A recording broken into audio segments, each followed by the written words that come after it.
Nako, isang linggo po tayong hindi nagkakakitaan at tuwang-tuwa po kung makakabalik muli ngayong araw po ng Sabado. Nako, marami pong nangyari sa mundo ng palakasan. At ako'y nagpapasalamat muna bago ang lahat kay paring Noel Zarate, The Voice. Walang iba kundi si Noel Zarate for pinch hitting last week para sa akin po dahil nagkaroon tayo ng konting abirya. Konting kompromiso. Kaya tayo po nagpapasalamat ulit kay The Voice, Noel Zarate, sa pagsama sa atin dito sa Power and Play. Well, ngayong araw pong ito, tuloy-tuloy na naman ang ating huntahan tungkol sa mundo ng palakasan at napakarami nating pag-uusapan. Hitik na hitik ang ating programa ngayong Sabado po ng umaga. Kaya dyan lang kayo. Samahan nyo ako sa ating programa at gawin niyo po kaming kasama sa inyong almusal. Ito po ang Power and Play with Com Noli Ayala. Hatid sa inyo ng Big Boss Cement, Big Boss at Tatag, Big Boss at Tibay at ng Cherry Loom. Ang yerong may aluminum. Gusto po nating batiin lahat ng ating mga tagapakinig sa mga nakikinig po sa atin sa Radyo 5 92.3 News FM.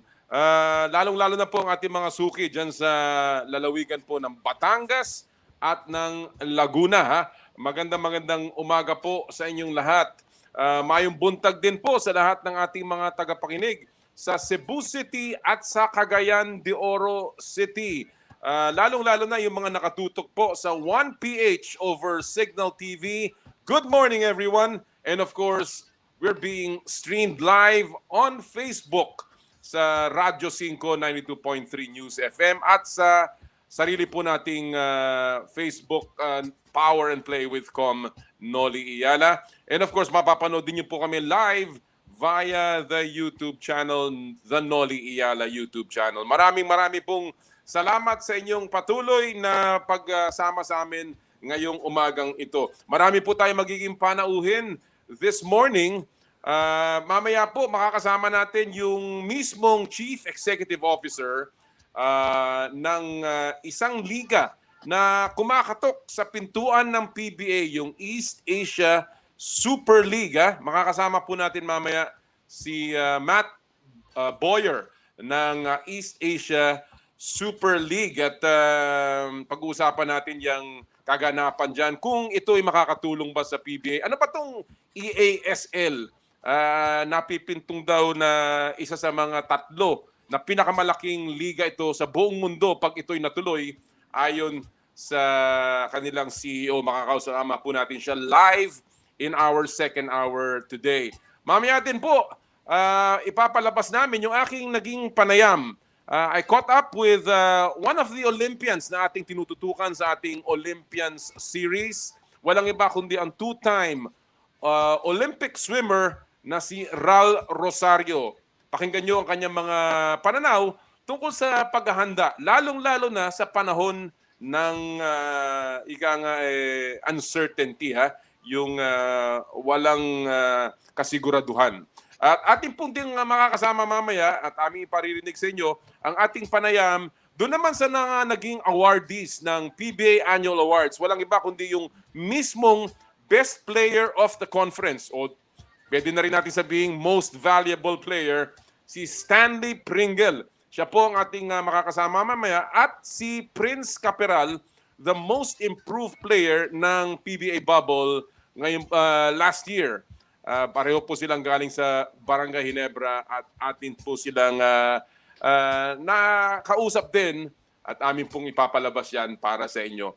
And of course, also joining us today live para naman sa konting at check-in natin sa Gilas, Pilipinas. Walang iba kundi ang Special Assistant to the President of the Samahang Basketball ng Pilipinas, si Coach Ryan Gregorio, live also mamaya po. At siyempre, lagi natin sinusumulan ng ating panatuntunan sa pamamagitan ng Fast Take. We are going to be paying attention to so many things today.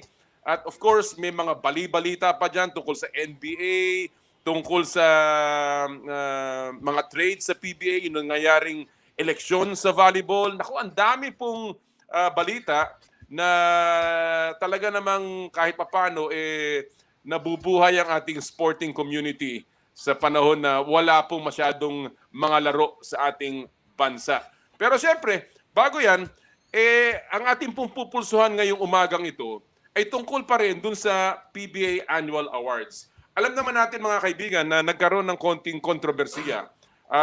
May mga kritisismo tungkol sa mga nangyaring awards na naibigay sa ilang mga players. Particular na ang naging sistema ng botohan kung saan may mga napunang ang ating mga netizens, ang ating mga fans na tila may napaboran dun sa boto na ibinigay ng PBA Commissioner's Office mismo. Bagamat yung voting system natin, alam natin yan sa PBA Annual Awards, ay kasama dyan ang bilang ng mga media, ng mga players, meron din pong boto, at of course yung statistics na napakahalaga, meron din pong boto yung PBA office. At dyan po ang naging simula ng katanungan ng mga fans. Dapat ba yung PBA office na kung saan ay sila mismo nagbibigay ng awards, sumama pa, makisawsaw pa dun sa voting system? Kumbaga, binibigyan pa ba ng boto ang Commissioner's Office? Ako alam niyo po, nabanggit na to sa media na sa panahon ko, nagbago yung pong sistema ng pagboto. At binigyan po natin ang PBA Commissioner's Office ng boto. Gusto ko lang liwanagin na ito pong panahon na to, dahil nanggaling yung botong yan sa TV coveror. At nung panahon na yon, nagkaroon din po ng mga katanungan tungkol sa TV coveror. Na bakit may mga players na pinaboran. At ang amin pong intensyon nung araw ay yung pong boto ng PBA Commissioner's Office ay pambalanse. At ito po ay nakabatay sa statistics pa rin kung sino ang maganda ang statistics. Kaya po hindi ito maaari maging subjective. Ito pa rin po ay batay sa dami ng statistics dahil napakahalaga po ng statistics. Ngayon po, tila nagbago dahil may isang player, si Bobby Ray Parks, na napakataas ng statistical points at hindi man lang siya umabot sa top 3. Halimbawa, ito namang si Stanley Pringle na hindi masyadong mataas ang statistical points ang nabigyan ng pabor ng PBA office. Hindi po natin kini-question. We think they all deserve the award. Pero panahon na ba para baguhin ang sistema ng PBA? At yan po ang ating pupulusuhan ngayong umagang ito. Samahan niyo po kami sa ating huntahan. Dapat na bang baguhin ang sistema ng pagboto ng mga tatanggap ng awards sa PBA? Yan po ang ating pulso ng bayan. Kung gusto niyo po makilahok, mag-text lamang sa ating text line 0949-691-4956 o di kaya ay post po sa aming Facebook page, Power and Play with Noli Iyala, o sa Radyo 5 92.3 News FM. Ulitin ko lang po ulit, dapat na bang baguhin ang voting system para sa PBA Awards? Alright, syempre, araw-araw, tuwing Sabado, nagsisimula po tayo sa Power and Play sa ating paboritong segment. Walang iba kundi ang Fast Take, kung saan ang opinyon ng ating mga kapatid sa hanapbuhay, ang ating sports media, ang ating pong kukunin ngayong umagang ito. At ngayong pong umagang ito, tayo po'y mapalad na makakasama natin ang dalawa na naman sa mga masisipag at mahuhusay magsulat sa mga kwento ng palakasan. Walang iba kundi si Bong Losada ng Inquirer at si Randolph Leongson ng Spin.ph. Good morning, gentlemen. Magandang umaga, Bong at Randolph. Magandang umaga ko. Good to see you. Naku ang dami na namang kwentong nangyayari ngayon tungkol sa sports. At one of the things that I pretty much is very interested in. Ito, hindi naman to kasama pa sa mga fast take natin. Pero yung take ninyo dito sa James Harden trade to Brooklyn Nets. Alam naman natin na ang ganda ng kanyang ipinapakita. Although, bagamat ang napakataas ng kanilang scoring tatlo ni KD at saka ni Kyrie, tinalo sila ng Cleveland Cavaliers. And today, they have a game again. May rematch ang Nets at saka ang Cavs. Bong, you think that offense will win a championship para sa Brooklyn? Kung offense-wise I think wala nang mas magandang scoring trio sa NBA apart sa kanila. Well, the issue is magiging if they can remain cohesive throughout the season because it's been well documented na si Kyrie, especially sa ginawa niya ngayon na hindi siya nagpakita sa Brooklyn for almost 2 weeks din. And of course, James Harden, yung nangyari sa kanya sa Houston, well documented din, came into camp out of shape, came into games out of shape. So, parang hindi ako qualified magsabi ng out of shape. Hindi na lang natin i-remain cohesive. Alright. Prove na rin na he can be a team player when he joined Golden State. Randolph, may mga nagsasabi honeymoon period daw ito eh. Sa tingin mo itong relasyon nila will last? Ako, linawin ko lang Houston fan ako so medyo hindi ako masaya sa nangyari dito. Pero ang ano kasi dito talent-wise malakas sila pero ang tinitingnan natin dito will be yung defense Yung chemistry between Durant and Harden medyo given na yan. Hindi natin alam kung ano tumatakbo sa utak ng Kyrie Irving. Pero kung titingnan mo yung mga top teams in the NBA, yung Lakers, yung Clippers in a way, yung Milwaukee Bucks, pagdating sa depth, medyo delikado tong Brooklyn. So, when it comes to longevity, pwede siguro. Pero, yun yung kailangan pang i-address ng Brooklyn. And medyo matagal pa naman. Pwede pa sila mag-trade ng players para mapagdagdag doon sa players nila. Well, makikita natin yan. The other day, they scored 96 points out of the 137 ng Brooklyn. Pambihira talaga yung lakas ng scoring. Pagdating sa scoring, walang tatalo doon. Ang tanong na lamang kung kayang lumaro ng depensa ng Brooklyn. All right, let's go to our fast take issues for the morning, gentlemen. Alam na ninyo ang rules. Hindi kayo bagito dito sa ating segment na to. You've got 1 minute. Again, pato-pato sa langit, tamaan, huwag magagalit. Opinion lamang po ito. Walang tama, walang mali. Ito ang ating unang fast take issue. Alam naman natin ang storya ngayon na si Kai Sotto ay nagsabi na siya ay lalaro sa third window ng FIBA Asia Cup qualifier para sa Gilas, Pilipinas. Of course, ang mga haka-haka dahil dyan, baka hindi na siya makapasok dun sa bubble para sa NBA G League. So ang ating tanong, tamang desisyon ba ang pagsali ni Kai Sotto sa FIBA Asia Qualifier sa kabila ng nakaantabay na G League season? I will begin with you, Bong. You have 1 minute. Go! For his personal development, I think okay lang sa kanya because playing every day, training every day with fellow Filipinos will obviously help you, and learning from Coach Joe, from Coach Caloy, from the Gilas coaches will definitely help him on his personal development. But I think medyo mapupurnada yung ano niya. Kung gusto niyang mag-draft this year or next year siguro, tama next year.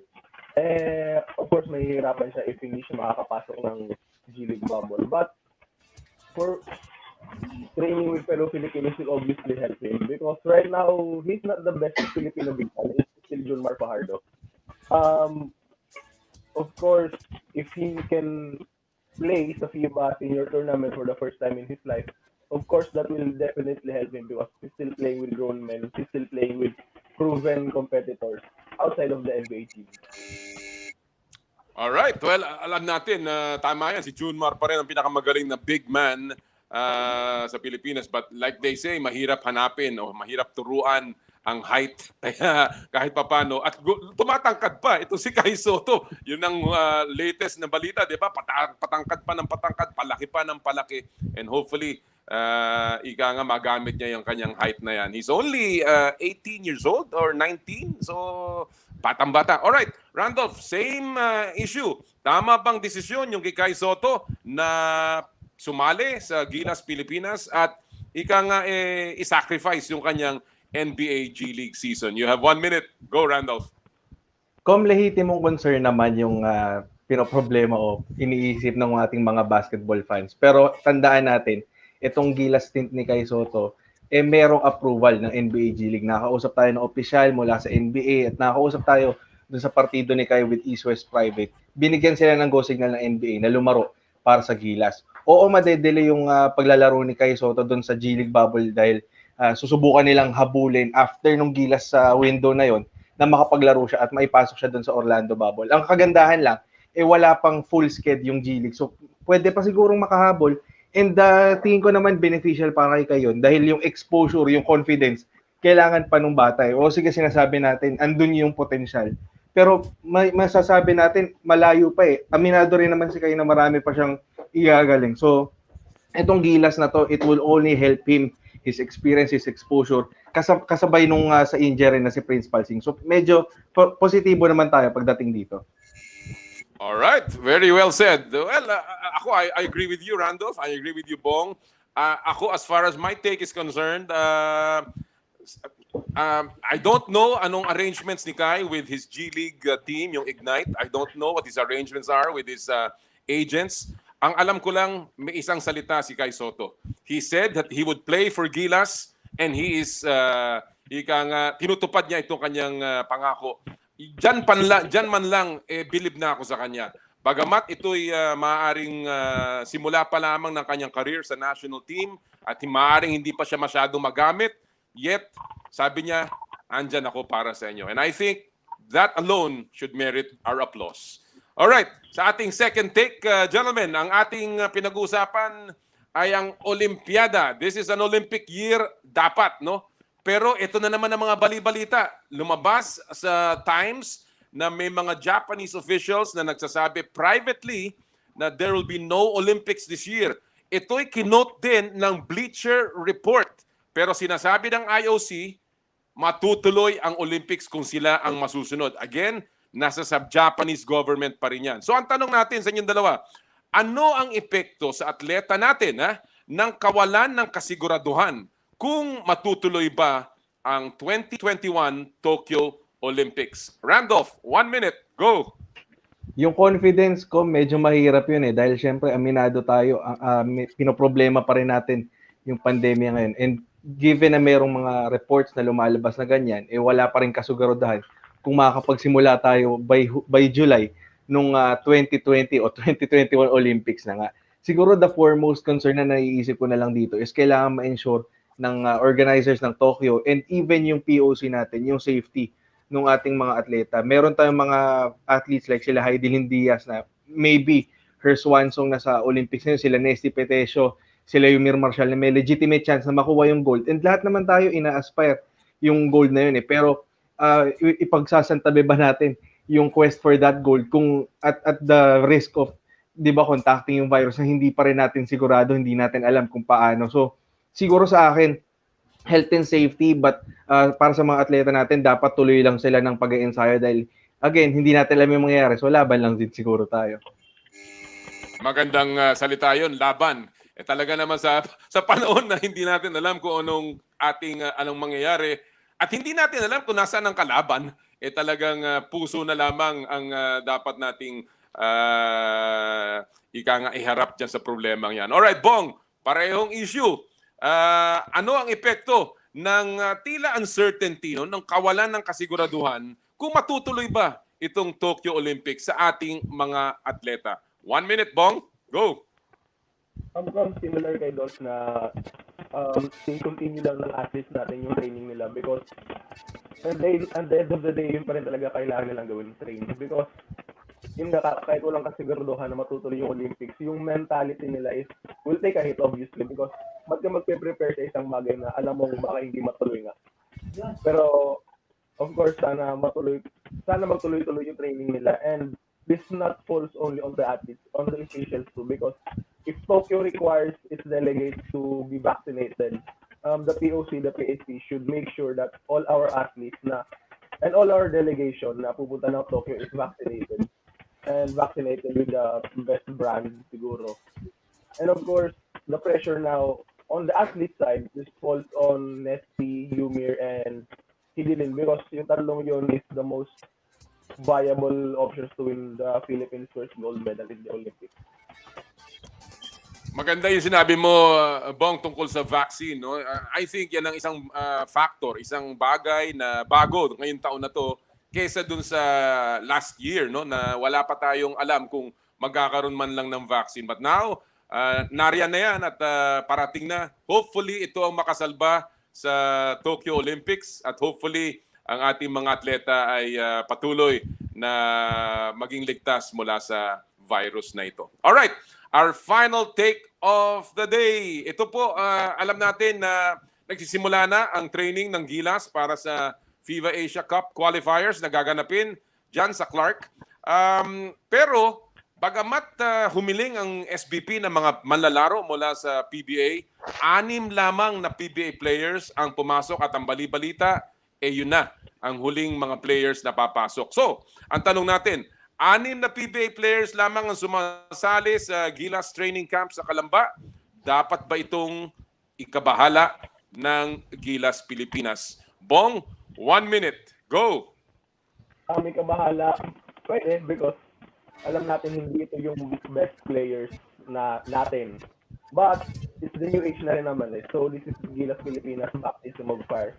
Young PBA players plus younger amateur players going up against Indonesia and South Korea. 2 games against South Korea. Yun yung pinakamamabigat nilang assignment sa Clark pagdating ng February window. It's okay naman because nakapaglaro na rin sila before ng previous window, before itong November window. So I think yung chemistry nila, the cohesiveness is there.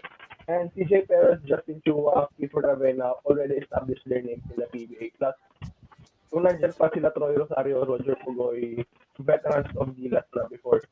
I think experience-wise, okay naman sila. But, of course, the younger players will have to learn, will have to go through this by themselves without the guidance of much older players like Jason Tax or Gumba. Oh, okay, alam naman natin yung mga binanggit mo mga manlalaro nakasama na nila sa second window and tila talagang meron ng chemistry ang mga yan. So, it's just a matter of putting it together again. Hopefully, makatulong ang mga bagong dagdag. Randolph, same question. Dapat bang ikabahala ng Gilas Pilipinas na 6 lamang ang nag-show up dyan sa Calamba Bubble Training Camp? You have 1 minute. Go! Kung ako sa Gilas, hindi. Kasi kahit 6 yan, yung 4 sa mga yan, si Kiefer, si CJ, si Troy, at si Roger Pugoy, merong experience ng paglalaro doon sa 2019 World Cup sa China. Ang maibibigay lang yan doon sa mga bata natin na nagpakita naman ng kapasidad noong November na kaya nila. Ang onus dito will be on the cadet, sila Dwight Ramos, sila Juan Gomez de Llano, sila Justin Baltasar, na i-conquer yung oportunidad na ibinigay sa nila facing Korea and Indonesia. And even kay Soto, since nabanggit na rin natin, ito naman yung plano ni Coach Tabaldwin na programa na kailangan binibigyan natin ng pagkakataon yung ating mga batang players na ma-expose sila sa heightened competition. Oo, hindi natin pwedeng i-disrespect yung naging laban ng Thailand, pero iba pa rin pagkalaban mo yung Korea na may Ricardo Ratcliffe, yung Indonesia na merong Lester Prosper. So, sa akin, magandang chance ito. And we only need to win 1 to qualify dun sa continental tournament natin. So, tiwala naman tayo na kayang ipas ng team natin yung third window. Good point. Hindi naman talaga tayo, kumbaga, nagkakumahog at hindi naman natin kailangang i-sweep lahat yan. We need 1 more win. At ako, feeling ko naman pasok na tayo dyan. And it's a good exposure. Ang akin lang siguro ditong punto, hindi dapat ikabahala ito ng SBP sapagkat, well, kung totoo yung mga rason, kaya hindi nagpunta yung mga taga-PBA na dahil sa health reasons or di kaya ay may mga personal reasons, then it's not an issue of institution. Yun lang naman kung basta willing pa rin magpahiram ang mga PBA teams, okay lang yan. Walang problema. Gentlemen, maraming salamat sa inyo for joining me today. At sana magkita-kita ulit tayo. Stay safe and keep on writing the great stories that you do. Maraming salamat, Randolph Leongson at Bong Losada. Thank you po. Good morning po. Alright mga kaibigan, yan po ang ating fast take. Kasama natin ang ating mga kaibigan mula sa Inquirer at sa Spin.ph. Tuloy-tuloy po tayo kasi pinag-uusapan natin itong Gilas. Well, sakto because ngayon pong umaga tayo pala dahil pinagbigyan tayo nitong aking kaibigan. Makakasama po natin walang iba kung hindi ang isa sa mga punong abala ng programa ng Samahang Basketball ng Pilipinas, the Special Assistant to the President of the SBP. Walang iba kundi ang paborito kong Gregorio at of course, the champion PBA coach, Coach Ryan Gregorio. Good morning, Coach Ray. Good morning, Com Noli, at good morning rin sa lahat ng taga-subaybay ng iyong very popular program. Alam mo, maraming salamat na pinagbigyan mo ako, Coach Ryan, ha? Dahil alam kong busy-busy ka. Alam ko na ikaw ay paalis, kaya kahit papano, binigyan mo kami ng konti mong panahon. Coach Ryan, I'll go straight to the point, and I'll pick it up kung sa aming fast take kanina. No? 6 na players lamang ang pumasok dun sa Kalamba Bubble. Ako personally, I don't think it's a big issue. But ano ang una-una, bakit napaka-konti, Coach Ray? At anong naging reaction ng Gilas dito at ng SBP? Well, we have to understand when you get invited, it is purely voluntary in nature. Meaning, if you have reasons, we're not gonna dive into it. We're not gonna analyze it too much. We're gonna move forward right away. And all the reasons presented to us were pretty much acceptable, meaning some of them were stuck in the US, the others are nursing injuries, the others have medical emergencies and all. But as far as we are concerned, we have to understand that there is a plan instituted by Coach Tab Baldwin, meaning there's a short-term plan, there's a mid-term plan, and there is also a plan all the way to 2023. What we want is just to establish a lot of things, mainly basketball culture, teamwork, camaraderie, just playing together, being with one another, and of course, the more important aspects in the game, the technical stuff, the offensive concepts, as well as the defensive schemes, so that we can be very successful in the long haul. And ang sinasabi ko nga parate, let us not discuss the players who are not in the bubble, but rather let us talk about the players who are in the bubble, who are making huge sacrifices personally, so that they can serve our flag and country. Well said, Coach Ryan. And I really want to, I think, make emphasis also dun sa sinabi mo na we'd rather talk about yung mga players na nasa loob ng bubble rather than those that are not. Dahil wala naman tayong magagawa dyan kung ayaw maglaro. And we've seen that historically sa ating basketball program na kahit anong pilit natin, kung talagang ayaw maglaro for the national team, voluntaryo naman lahat yan para sa paglalaro sa ating pambansang koponan. But let's talk about the players in the bubble na nandun ngayon.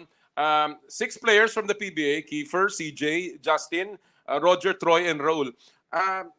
How important are these players to the program, to the team? And are they seeded already or kailangan pa rin humanap sila ng kanilang pwesto? Hindi pa sila siguradong pipiliin ng coaching staff ng Gilas. What is important to understand is when they were invited, these are handpicked by our coaches, led by, of course, Coach Tab Baldwin, and they were briefed before they entered the bubble that nobody is assured of a slot in our final 12. So they really have to fight for it. They have to make sure that they are worthy of the slot given to them. So talagang labanan pa rin yan. But what is important again is we are not just looking at the best players in our country. What we're looking for are players who can fit in the best. And as far as the coaches are concerned, there is a specific role that each player must play in order for us to be very successful. We have guys who have international experiences, guys who are playing in for the first time, but has exhibited tremendous improvement in the PBA. You talk about Raul Soyud, who was quite surprised that he was invited, but he played great basketball in the last conference. He was banging bodies inside the paint. He was playing his role to the hilt. He was getting rebounds. And the best part of him is he's not afraid to just mix it up. So those are the intangibles that we considered. And hopefully, these are the very things that will make them survive and earn a roster spot. Napuna ko, Coach Ray, 3 of these players are big men. Justin, of course, Troy, and Raul, as you mentioned. And obviously, iba yung kalaban natin this time around. Korea at saka Indonesia are bigger than, of course, Thailand. So there is also premium for, I guess, bigger bodies on the floor. But as a unit, itong koponan na binubuo ninyo is almost the same as the second window. So yung chemistry nandun na. What are the other areas, Coach Rai, that you think kailangan pa nating bigyan ng focus as we move into the preparations for the third window? You come into the game thinking that you don't have an advantage in terms of height and also experience. Nakita naman natin yung mga players natin, a lot of them are quite young. But again, you look at our roadmap. There is a pathway for us to improve tremendously every time there is a tournament that is supposed to be played. And we saw incredible upside nung kinalaban natin yung Thailand. Now, with the competition probably a little harder, no disrespect to Thailand, probably they were not also ready to fight because of the short preparation time. But we also did not have a very long preparation time, but it turned out to be very successful for us. But against South Korea, with a naturalized player and even Indonesia, things are going to be a little bit harder. But what is going for us is medyo mas mahaba yung preparation time natin. They've been in the bubble for the past 20 days or so, and we still have a lot of time left before the tournament in February. So yun ang mga upside na nakikita natin. But still, we want to see the kind of competition that we'll play. Ano ba yung roster makeup ng kalaban natin? Ano ba yung magiging final 12 natin? So these are the things na hindi pa natin nakikita. So probably you ask me again 2 or 3 weeks from now, I will have a better answer. But ngayon, Coach Tab Baldwin, Coach Jongwit Chico, Coach Norman, and even Coach Kaloy are very happy with the progress. Even the camaraderie espoused by the coaches, first time for them to be together, yun ang mga importanteng aspect. Remember, our ultimate goal is 2023. So kung meron man tayong mga pwedeng failures that can be improved into positive things, then try it this early so we can again progress incredibly well. Yan ang beauty ng isang programa because in other words, it comes in stages. Hindi naman ito isang araw lamang luto na parang adobo, no? At talagang kumbaga matagalang lutuan ito at ang sabi mo nga ang ating pinaghahandaan na piging ay yung 2023. Hindi naman tayo naghahanda lamang sa weekend dinner with the family. So yes, it's a great I think point that you make. Now, let me go to a more specific person, Kai Soto. Of course, alam natin that he has already made a statement. Ang kanyang management team nagbigay na ng statement that he will join the FIBA Asia Cup qualifiers. What is the latest, Coach Ryan, kay Kai Soto? Have you heard from his camp about his travel plans as well as his timetable? All the time. We've been in touch with his management team, of course, led by Ms. Chao Espaldon, representing East West Private, the management team of Kai Soto. We've been burning the lines for the past 4 or 5 days. Alam mo, Kom Noli, if this is just a normal environment for us, he would have been in the country probably 3 days ago. But what we're doing is we're closely coordinating with IATF. We're following strict protocols espoused by our country just to make sure the transmission of the virus will not be rampant. And that is where the delay is happening. But as far as number one, I've heard you earlier, commitment is concerned. This is very good as far as Philippine basketball is concerned. Our best and brightest prospect, not just in the local setting, but also in the NBA, in the world, Kai Soto, has willingly volunteered and raised his hand to play for our country. So that is the first step. The next step is, pinayagan ba siya ng kanyang G League team? Nasagot na rin natin yun eh. Sa madaling salita, ang tinitingnan na lang natin is medyo strict kasi yung protocol natin. Initially, there was a 14-day protocol na talagang sinabi natin. It is absolute. Hindi talaga nagbigay ng, kumbaga, shortcut yung IATF, which we very much understand. So now, may nakita tayo na news na lumabas, 5 araw na lang. So medyo lumiliwanag ang ating horizon. Ngayon, yung talagang finality na lang on the logistical requirements para makarating siya sa ating bansa. But as far as Coach Tab is concerned, this is a special case also, a wonderful situation for us, and we're willing to wait for Kai Soto. Alright, gusto ko ang tanungin yun, Coach Ryan, no? Because sabi mo nga, yung, ang issue na lang talaga dito ay yung ating mga protocol. And when you do the math, no, ang ating tournament will begin on February 18. And right now, it's already January 23. assuming, kasi yung 5 days na sinasabi ng IATF, ay kung itetest ka after 5 days that you arrive, and if you're still negative, then you will be sent to an LGU. It will depend on them whether you will still be on quarantine or papalabasin ka na. No? So let's just assume it's another 14 days. May oras pa ba, Coach Rai? Because from my math, if he is at least to practice with the team for 1 week, he has to be in the country at the latest, June 28, spend 2 weeks in quarantine, and he has about a week to practice. May panahon pa ba, including Dwight Ramos for that matter, at yung bang 1 linggo ay sapat para makuha niya yung sistema ni Coach Tab? This is what I learned about basketball. No time is enough.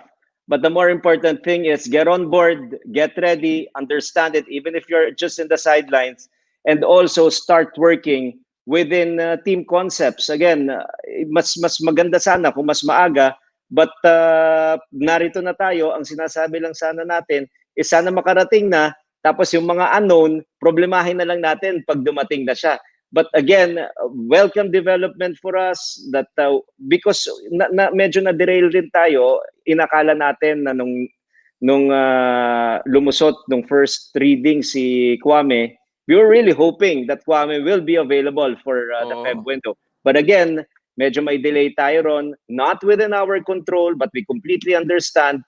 But the thing with us is we're not looking back. We're always moving forward. We're seeing and taking advantage of what is presented in front of us, and hopefully, and just preparing so hard for the best. All right. Obviously, itong ginagawa ninyo ngayon ay tungkol sa pagbubuo ng isang national team in the long run. And we appreciate that, no? And in the short run, it looks like it's back to a pickup system because nga in and out ng mga PBA players. But in the end, Coach Ryan, is the SBP saying, we will put up a team, we will say that this is the unit that will go, and this will be the team that will be prepared for a long term just before the World Cup? Is that the plan, or is the plan still, quote unquote, going to be a pickup system all the way to 2023? Well, the plan really is to establish a core group, and we're seeing it from our young players. And then we will see, from that point of view, we will see specific positions that we lack, and that is where we will invite players from the PBA. So it is not like, unlike before, wherein most of the players will come from the PBA, getting them from their mother teams, playing with a different system, and just hoping and praying that things will be okay. And we've seen it.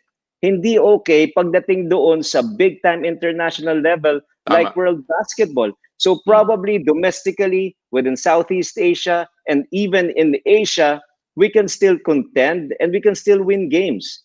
But hindi na natin pwede sundan yung ganong template pagdating sa international competition because mas magagaling ang mga kalaban, mas matatangkad, at mas mahahaba na yung kanilang eksperyensya sa international competition. All right. One last question, Coach Rai, before I let you go. I know you have a trip to catch. Ito, Coach Ryan, it's just about the preparations for the qualifiers. It's less than a month to go. Kamusta ang paghahanda ng SBP para sa bubble na gagawin for the FIBA Asia Cup qualifiers? I guess the overarching question is, in-approve na ba ito ng IATF? Yes, we had an approval when we went inside. Automatic na yan, same setup as what we got in the last window. Lahat ng mga ginagawa natin dito, talagang meron guidelines na sinusunod, may guidance from our government agency. Nung nabigyan na tayo ng clearance na pwede na tayong maglaro, but it is really strict pagdating sa protocols. You have to be tested, you have to stay in your room, you have to be retested again.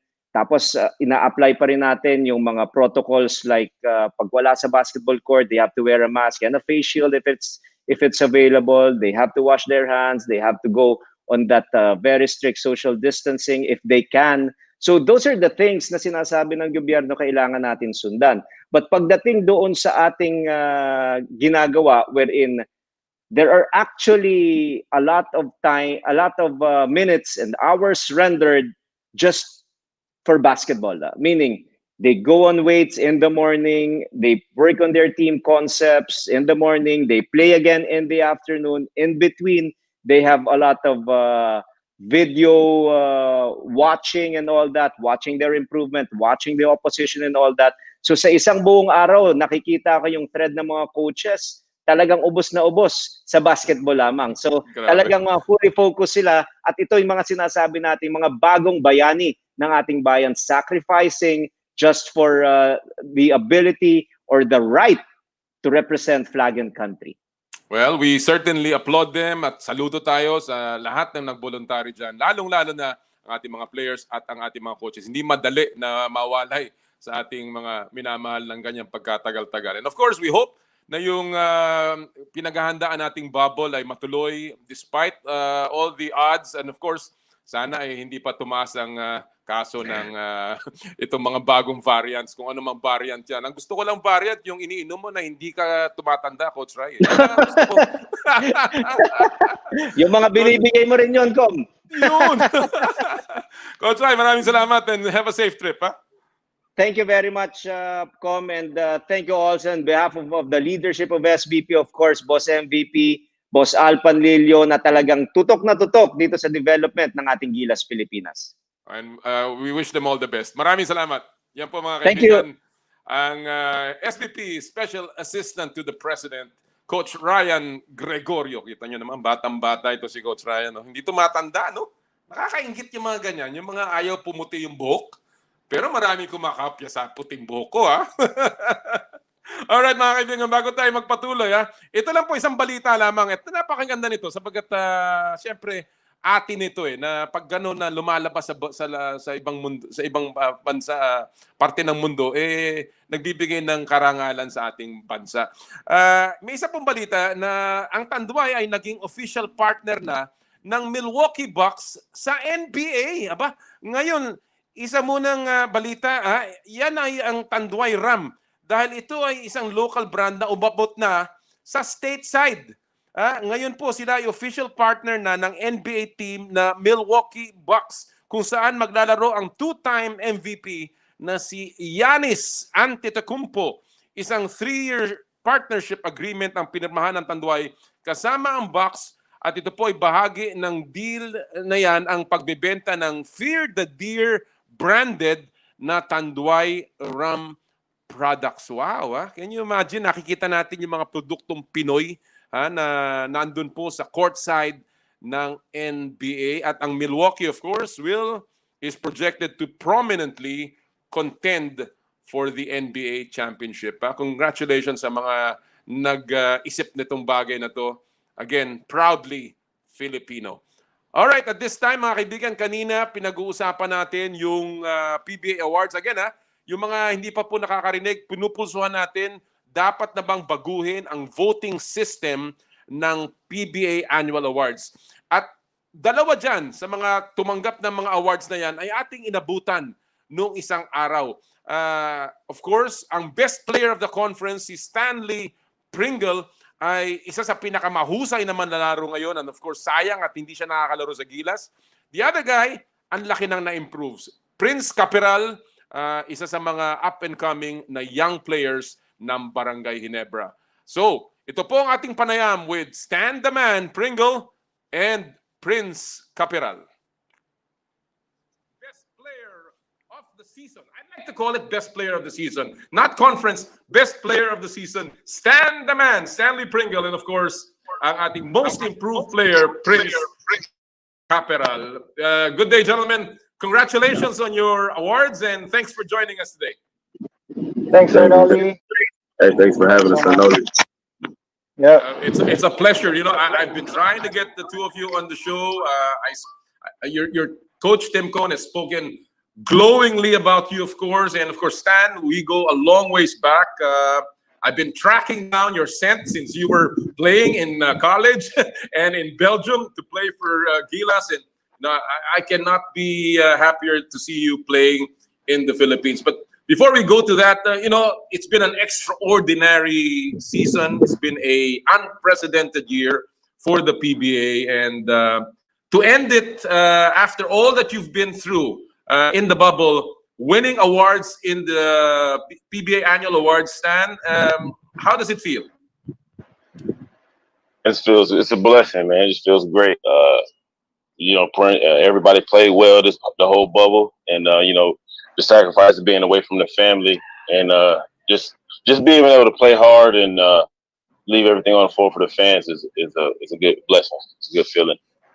Prince, obviously, ikaw marami ka ring pinagdaanan, pinagtsagaan. You were, even from the draft itself, you were only picked 17th back in 2014. And here you are, the most improved player. Naisip mo ba na mangyayari ito sa'yo ngayong taon na to?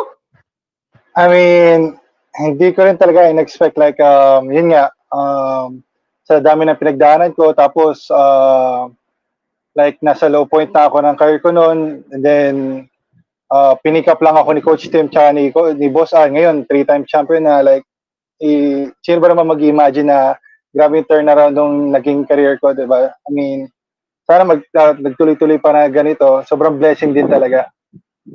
Yeah. Well, let me go to you, Stanley. We know you can score. You were number 1 pick in 2014. You came into the league together with Prince, and everybody knew you could do everything on the floor, but somehow it just didn't come together until now, winning championships. And of course, when I look at MVP awards, I remember what Giannis Antetokounmpo said when he was awarded his second MVP award. He said, "Don't call me," or his first rather, "don't call me a champion until, or rather an MVP until I have won a championship." How much is the feeling, and how can you compare the feeling of winning an MVP with winning a championship, Stan? Well, you just really just strive for the championship, but I think winning the MVP, or for me, I like to thank my teammates. They're the ones that put you in a position to win that. Especially if they select the champion team. In our situation, they selected it after the whole bubble, so it was a little bit different this year. Well, it was an abbreviated year.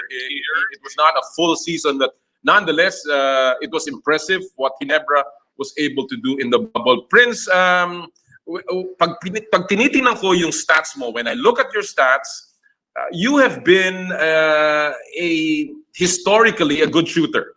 In fact, I talked to Coach Tim before, and sabi niya, I've always known Prince can shoot. And that is true because in 2017-2018, you shot 53% from three-point range. You are a career 37% three-point shooter, and you've done that and more this year. Pero sa tingin mo, what tilted the award para sa'yo for you to get the nod as the most improved player this season? Well, siguro, nung sinabi pa lang na sa akin na yun nga, hindi maglalaro si Greg. So, nag-prepare talaga ako. Swerte na hindi man yung nag-iba yung maging perspective ko ng pandemic. Talagang ginamit ko yung time na yun para mag-prepare talaga on my game, magpalakas ng katawan. Swerte na ka-building ko pa yung assistant coach namin, si Coach Kirk. So, talagang nag-work hard lang kami, and then buti na lang nag-turn out na maganda sa game namin. Maganda yung turn out sa laro mismo. So, tingin ko, yun din, yung preparation din talaga siguro. Kaya medyo okay yun nilaro ko this conference. But in terms of yung aspeto ng mga laro mo, the different aspects of your game, ano sa tingin mo yung particular skill na nag-improve ka ngayong bubble season? Well, shoot. I think, wow. Yun nga, siguro lang yung nung kaya nga nagkaroon lang ako ng chance, siguro yung mga dati ko lang ginagawa, mas na napagbuti ko lang na yun nga, yung shooting ko. Siguro sa akin lang, lagi yung sinasabi ni Coach Tim na, may shooting ka na, ganyan, dapat yung defense mo, yung sa inside presence mo naman, yun naman yung practice mo. So, yun lang siguro. Well, when you look at kasi pag tinitingnan ko yung numbers mo, when I look at your numbers, you have career highs of 21.1 minutes per game. So obviously, dahil nga nagkaroon ka ng mas madaming playing time, career highs of 7.8 points per game and 3.9 rebounds per game. So obviously, this year has been truly an improvement and well-deserved yung MIP award. Stan, in terms of your game, we know that you've won the scoring title once. Again, this year, you were one of the tops in terms of scoring, but we know Ginebra as a team. It has always been a team that didn't play through its stars. It's a team concept that Tim Cohn has always had. How difficult is it to just, I guess, elevate your game in a concept, in a culture like what Tim brings to Ginebra? I don't think it's too difficult at all.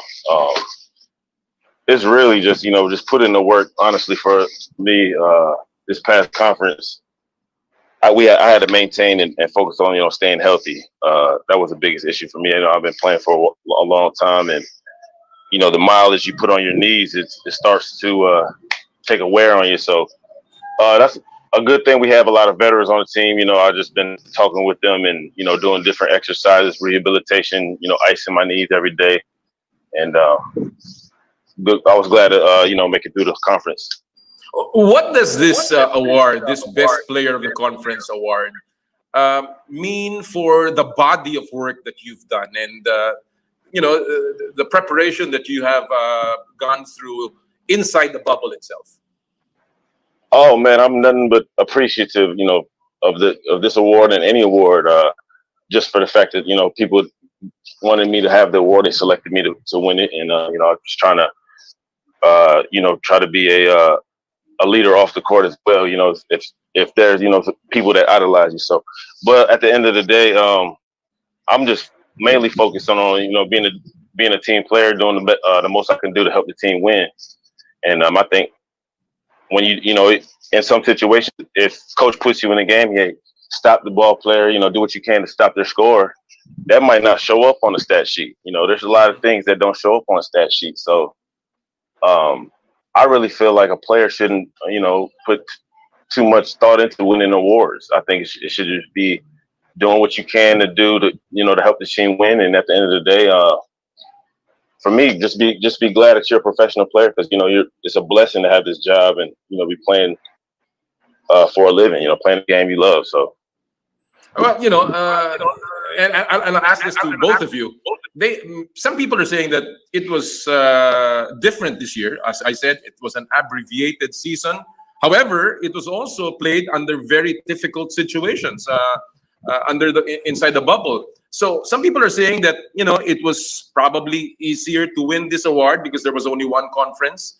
Some other people are saying that no, naglaro kayo inside the bubble. So do you think it just evens out, and therefore the award itself that you received is should be treated as the same as any other year? I'll begin with you, Prince. I think Stan mo. Oh, sige, Stan. What do you think, Stan?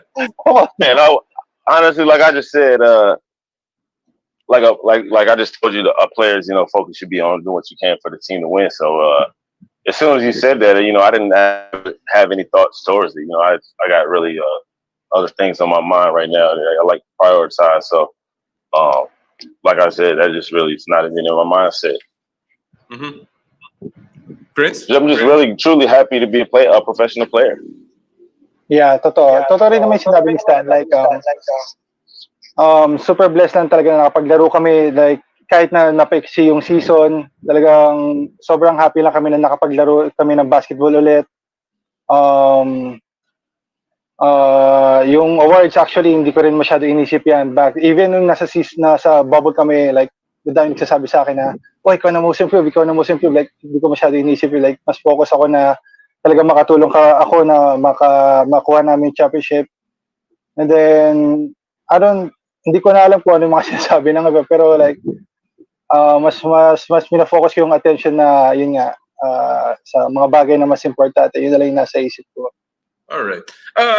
How much, and again, I asked this to the two of you, how much of the Ginebra never say die culture, spirit, has helped you improve as a player? I mean, obviously, this kind of rah-rah spirit has an impact on not only on the game of the team, but on your game as individuals. How much of that NSD spirit has really impacted your game, Stanley?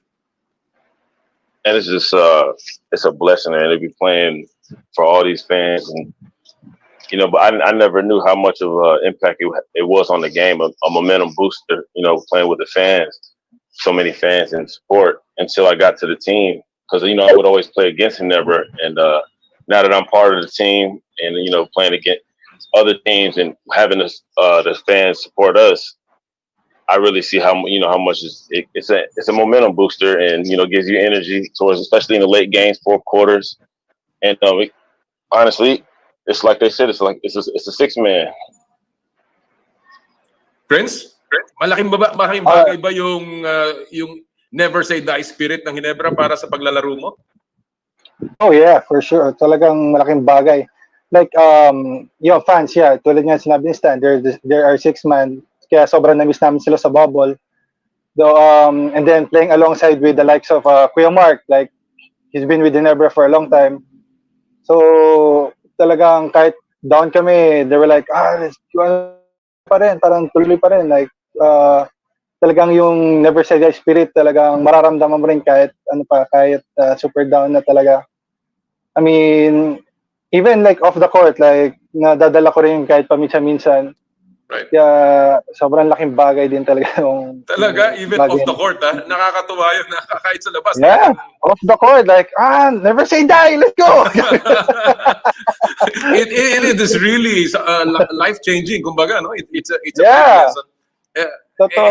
That's really nice to hear. I mean, this is the first perspective of that spirit, that NSD spirit, na narinig ko from a player, how it affects his life outside of the court.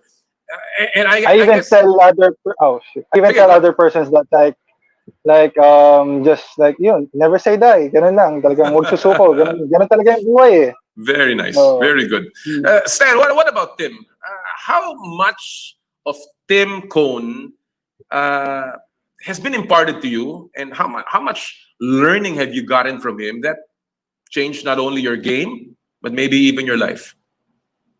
Oh man, definitely. Before the pandemic, we had Zoom meetings sometimes twice a week, and it was just nothing. It didn't really have nothing to do with basketball. It was the foundation of the laws of teamwork, and John Maxwell was John Maxwell, and it really carries over into after you're done playing. Just learning the foundation of a teamwork, and I believe. How many laws was it, Prince? Like 16? I think so 19. It was a blessing. It was 17. It was almost like we had a class. It was a college class. So yeah, man, I couldn't even tell you. I could explain to you how much of a leader Coach Tim is, and with everybody off the court and on the court. It's just a blessing. We play for him. Very interesting. Well, Tim has always been a guy that was big on bonding and chemistry, and it really shows in the way you guys play. Now, Prince, Stanley is one of the best players in Ginebra. Gaano kalaking bagay ang paglalaro o kalaro mo si Stanley? How big is he? You entered the league together in Northport. You are now together again in Ginebra. How much of Stanley's influence on the court has made you a better player? Oh my God, Stanley, he made the job easier for me. Kasi the way he plays, like he attracts so much attention. Then all he's gonna do is shoot. Like yun nga, lagi niya ako sinasabihan that kahit nung global part pa kami, even here in Ginebra, whenever I pass you the ball, shoot it, just shoot it. That's all you gotta do, shoot it. Talaga sobrang tiwala niya rin sa akin. Kaya natutuwa rin ako kay Stanley. Kaya sobrang sarap kalaro. Pero alam mo yung mahirap kalaban pero ang sarap kakampi. Well, I guess the same question goes to you, Stan, then. You were together, as I mentioned. You came into the league together. You were number 1. He was number 17. But you played together. How much of a development have you seen from Prince since the first time you stepped on the floor together? Oh, man. First off, I'm going to say, like I said, Prince been shooting lights out since Gloveport. You know, it was just a matter of time where he was going to come out there and explode. I think, like I said, I was telling him he was beating me in the shooting practices, the shooting competitions we have at Global. But coming into this season, man, I'm just really super proud of him because he came in and really went to work, stayed focused early in the season. You know, Jeff F. was sick. He came in there. You know, he was a true starter. He came out there, you know, best player of that game and came killing for the whole conference. You know, it was plenty of times I can come off a screen and Prince would space it out. Him and Jeff F. was like yin and yang. You know, Jeff F. was I believe Jeff F. was a roller, right? And you would pop when it was y'all two. So that just goes to show you know, Prince he always had it in him. I'm gonna tell you that though. Like I said, we was teammates in Globalport, and he was a sniper then. And it's good, I guess, to have somebody as big as he to be popping out, so that really that opens up the middle for you, Stanley. Oh, like I said, they're yin and yang. You throw Prince in there, you know, they can't leave him. They say stop leaving. I remember we playing Alaska. Who was it? Mav just yelled at, man, stop leaving him. Somebody was mad. And then Morocco game too, boy. Hey. Well, you know, we've seen the development of Prince, and he certainly is more than just a big body on the floor. He's now really a threat that gives everyone else a lot of help. But let me just go back to your awards, and I cannot help but ask this question, and I hope you will excuse me. But you know, people have you know, some people, obviously not everyone will agree with what has happened with the awards, and some people are talking words like recency bias. In other words, it's because you played the last, you won the championship, and therefore, you know, the awards were more in favor of the champion team, Ginebra. Do you think, and I asked the two of you, maybe Prince ikaw muna, do you think the awards would have been possible even if you did not win the championship? I mean, I don't know, like, di ko masyado, tulad nga na sinabi ko before, like, hindi ko rin masyadong inisip yung awards na ganyan. Like, mas focus talaga ako na makatulong sa team. Kumbaga, kung makuha ko, tiga bonus na lang din sa akin. Yun nga, dahil nagsasabi sa akin, ganyan, ko na makakuha, like, I have other things in mind, like, mas focus talaga ako on winning the chip. Tapos makatulong sa team, yun lang din nasa isip ko talaga. I know, Stan, that you've said that you know, it's not a big thing for you. The awards, championships are more important, obviously, because you play as a team player. But again, you know, you're part of the PBA, and obviously, this is one way for you to get involved. But do you believe that the stats should have a heavier weight, or you know, this is just a matter of simple performance and you know, gauging you in the way you're able to help your team? Stats. I think, you know, it all depends on the person. You know, I believe there's benefits for stats, you know, for certain people, especially, you know, analysts, coaches, you know, percentage wise, turnovers, things that I like to look at, you know, turnovers and percentages. Let me know if I need to shoot, but there are certain you know, some things that I don't look at, and I just think it all depends on the type of person, really, honestly. What type of person you are, what type of player you are. I think, like Prince said, I'm focusing on trying to win, you know, do what I can to help the team win. Coach Tim throws certain people in the game to do certain things that it could not show up on the stat sheet, and it was really key for your team to win. So I think that's really valuable. All right. But like I said, you know, I don't really put too much thought into it, you know, as far as the significance of the stats and all that. Well, you know, I'm sure the debate will rage on whether there's a need for changes in the voting system. But one thing is sure, those awards will never be taken away from you. Now, before I let you go, guys, I know you went through a really difficult ordeal. I guess chapter in your career playing inside the bubble. And I don't want to talk about basketball, but I want to talk about you personally. Did the bubble teach you anything about yourself and about your team that you did not know when you entered the bubble? Did it help you discover anything about yourself that you didn't know yet, Stan? I'd probably say not too much. Just I know I can get through it. It was one of the things we had roommates, and then we couldn't go outside, no visitors, couldn't use away from all family members, for those 3-4 months. But I think it just for me, I could make it through it, and I know that they haven't really decided what we're gonna do for the next conference yet, for sure. But hopefully we don't have to be in a bubble situation. But I know I can get through it. So, Prince, kung meron bang naituro sa iyo ang bubble na hindi mo pa alam tungkol sa sarili mo? Yeah, wala rin siguro masyado, pero may mga lang din, na-realize ako na talagang siguro like yung mga OFW, kung ganito pakiramdam, like kami nga 2.5 months lang, mabaliw-baliw na kami. Paano pa kaya yung mga ibang tao na like years kung mawala sa family nila, like yun lang siguro. Like mas na-appreciate ko lalo yung mga kakilala ko na talagang nag-iibang bansa. Tapos lahat ng mga nag-iibang bansa. Yun lang siguro. Like in time with family, never take it for granted. Ganun lang din siguro na-realize ko. Totoo yan. And alright mga kaibigan, yan po ang ating panayam with Stanley Pringle at Prince Caparel, pareho mula sa Barangay Ginebra. Number 1 pick in 2014 si Stan, number 17 si Prince Caparel, and obviously both have gone a long way sa kanilang mga basketball careers. We'll take a quick break dito po sa Power and Play. Hatid sa inyo ng Big Boss Cement at ng Cherry Loom. Magbabalik pa po kami, dyan lang po kayo.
Tuloy-tuloy po tayo sa Power and Play. Gusto ko lamang pong at this point batiin ang aking kapatid, si Doc Jovi Iyala, ng isang belated happy birthday kahapon. Happy birthday, Kuya. Gusto ko rin pong batiin ang aking mga kaibigan, si Attorney Toto Villarreal at si Attorney Bong Bernas. Si Attorney Toto, yung dating chairman ng MTRCB, pareho rin po nagsapit ng kanilang kaarawan kahapon. Ang dami natin mga bumabati dito ha. Mamaya po kung may panahon tayo, atin pong babanggitin lahat nito. Of course, yung mga nagpapadala po ng kanilang pulso, babanggitin po natin at babasahin natin ang inyong mga reaksyon mamaya-maya. At this time, mga kaibigan, well, it's an Olympic year and we have our Olympic series. Yung ating pong mga panayam sa mga Olympians tungkol sa kanilang karanasan at paano sila naghahanda nung panahon nila patungo sa Olimpiada. At ngayon pong araw na ito, mapalad tayo dahil ang ating pong makakasama, two-time Olympian ng Munich Olympics back in 1972 at ng Montreal Olympics in 1976. Also a multiple medalist, gold medalist ng Asian Games, ang legendary swimmer natin, walang iba kundi si Ral Rosario. Pakinggan niyo po to. Kasama po natin ngayon ang two-time Olympian and of course, Asian Games gold medalist, ang ating pinagmamalaking si Ral Rosario. It's so good to see you, Ral. You have not aged. Huh? Kamusta ka? Kamusta ka? I'm doing okay. Okay na ako. You know, before we get to the meat of the interview, I always see you in the driving range, and obviously you've taken up golf as your sport now in our later years. But how is your golf? Sometimes good, sometimes bad, sometimes frustrating. Do you find any similarities between golf and swimming? I think it's just it's when swimming, if you're swimming the 100, pag malawi ka ng 200, it's a 3-minute thing. In golf, it's a half a day. So I think the mental it has to be better. In other words, it's still yourself that you're you have to compete with. In other words, di ba? Kasi sa swimming naman, it's really your own capacity, I suppose, no? Kagaya rin ng golf, no? Yes. Tama yun. Oh. It's pretty. All right. Go ahead. All right. Well, it's the Olympic year, and kaya kami very excited to be talking to a lot of Olympians. We had some boxers last time, si Roel Velasco, and pagka Olympic year, syempre ang ating focus in sports are the Olympians, the athletes that are bound for the Olympics. And you being a two-time Olympian, obviously, maraming matututunan ng ating mga nakikinig, lalong-lalo ng ating mga atleta sa mga karanasan mo, Ral. But let me begin at the very beginning. No? You started very young in swimming. Tama yun. How was your childhood days? Kamusta yung kabataan mo? Kasi batang-bata pa lang, you were already I suppose, very disciplined sa yung paraan? Basically twice a day training, 2 hours in the morning, 2 hours in the evening, and then on my later part, meron pa kaming weight training, so that takes up about an hour and a half in midday, minsan sa gabi, after training. Medyo boring ng konti, pero required. Was it a normal childhood? I mean, were you able to eat anything you wanted? Were you allowed to watch television at night? Yung diet naman okay lang kasi we were burning everything. But it's the sleep time that was important. Mm-hmm. It's the barkada time that was not there. Walang party, walang masyadong party. Mostly it was wake up in the morning, go to the pool, go back to the rest. Wow. Okay. Wake up in the morning, from workout, go to school. After school, go to workout. So, hindi mo masasabing normal eh. Yeah. When did you tell yourself, Ral, na I want to swim in the Olympics. I want to reach that level. At what point in your young life na naisip mo, ito na ang gagawin ko sa buhay ko? I think yung nakuha ko yung Philippine record, yung first one, that was in the backstroke. Sabi ko, okay to parang this is for me. Mm-hmm. Ito yung gusto kong pupuntahan. O kaya yung pathway ko, gusto ko ito. Pero pag panaginip mo na, hindi naman po pwedeng goal na agad. Panaginip and then naging goal. Tapos from that goal, it became a reality. Hindi ba mahirap as a young man, a teen, to stay focused in swimming? Lalong-lalo na nung panahon na yon, of course, alam naman natin nung late 60s, medyo ano yan, yung mga and of course the 70s, no? Easy going ang mga kabataan diyan, ano? Hindi ba mahirap mag-focus nung panahon na yon, Ralph? Palagi ko pag na-enjoy ka okay lang yung focus there. The focus will come in pag enjoy yung ginagawa. Pero pag alam ko, pag hindi mo enjoy, mahirap. So at that time, I was enjoying it. Okay sa akin yung routine and regimen. So, all right. Just looking forward. Sa tingin mo ba ngayon ang mga kabataan, the younger athletes, the younger swimmers for that matter, have a harder time focusing? Kasi ang daming distractions, may social media, everything is at their fingertips actually, literally, no? So, mas mahirap kaya? For yung mga average, I think mahirap. I think masyado tayong yung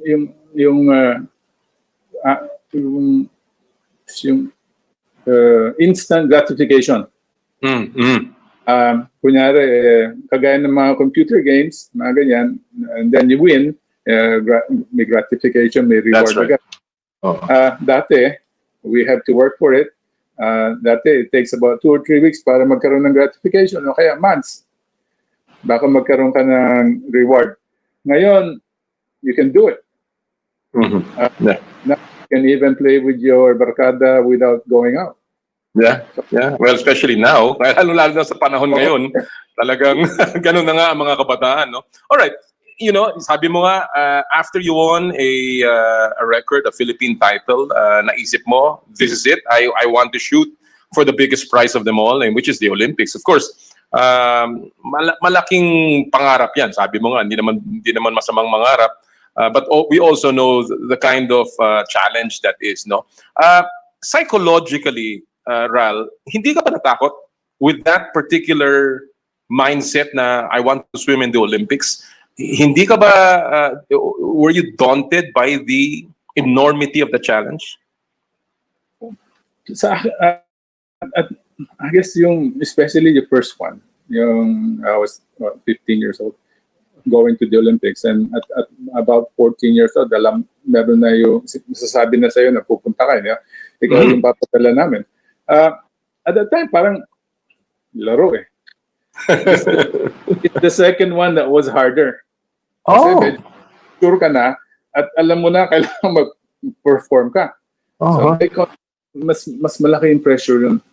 Oh, okay. So I really wanted to ask that, no? Ano yung kaibahan ng Munich with Montreal? Kasi 72 you were in Munich, in 76 you were in Montreal. And you're saying now mas mahirap yung 76.